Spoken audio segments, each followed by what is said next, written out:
সুপ্রিয় দর্শক, স্টার জলসার অত্যন্ত জনপ্রিয় একটি ধারাবাহিক হচ্ছে অনুরাগের ছোঁয়া। এই ধারাবাহিকের অত্যন্ত জনপ্রিয় একজন অভিনেত্রী হলেন দীপা। তবে এবার গুরুতর অসুস্থ হয়ে হাসপাতালে ভর্তি হয়েছেন জনপ্রিয় এই অভিনেত্রী। কি হয়েছে তার শুনলে অবাক হয়ে যাবেন আপনিও। বিস্তারিত জানতে ভিডিওটি না টেনে শেষ পর্যন্ত দেখে নিন।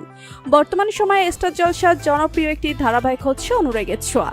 এই ধারাবাহিকে প্রধান নায়িকার চরিত্রে অভিনয় করছেন দীপা, যার আসল নাম স্বস্তিকা ঘোষ। এই ধারাবাহিকের মূল বার্তা হলো রূপে নয় গুণেই আসল পরিচয়। একটি হৃদয় ছোঁয়া গল্প তুলে ধরা হয়েছে এই ধারাবাহিকটিতে। দীপা তার অসাধারণ অভিনয় দক্ষতা দিয়ে দর্শকদের মনে জায়গা করে নিয়েছেন। তবে আপনারা কি জানেন, এই দীপা চরিত্রে অভিনয় করার পেছনে রয়েছে অসংখ্য পরিশ্রম ও মানসিক চাপ। সম্প্রতি জানা গিয়েছে, দীর্ঘ সময় ধরে টানা শুটিং করা, ঘুম কম হওয়া এবং মানসিক চাপের কারণে স্বস্তিকা প্রচণ্ড ক্লান্ত হয়ে পড়েন। জ্বর, মাথা ব্যথা ও বমিভাব এসব অসুস্থতা দেখে তাকে অতি দ্রুত হাসপাতালে নিয়ে যাওয়া হয়।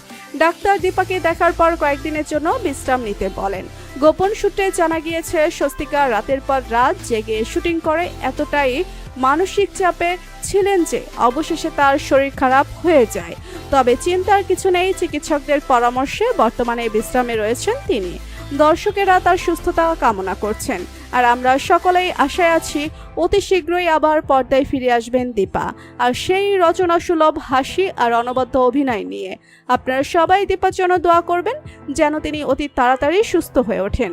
তো বন্ধুরা, স্টার জলসার জনপ্রিয় ধারাবাহিক অনুরাগের ছোঁয়ার জনপ্রিয় অভিনেত্রী দীপা সেনগুপ্ত ওরফে স্বস্তিকা ঘোষ আপনাদের কেমন লাগে জানিয়ে দিন কমেন্ট করে। আর ভিডিওটি ভালো লেগে থাকলে একটি লাইক দিয়ে চ্যানেলটি সাবস্ক্রাইব করুন।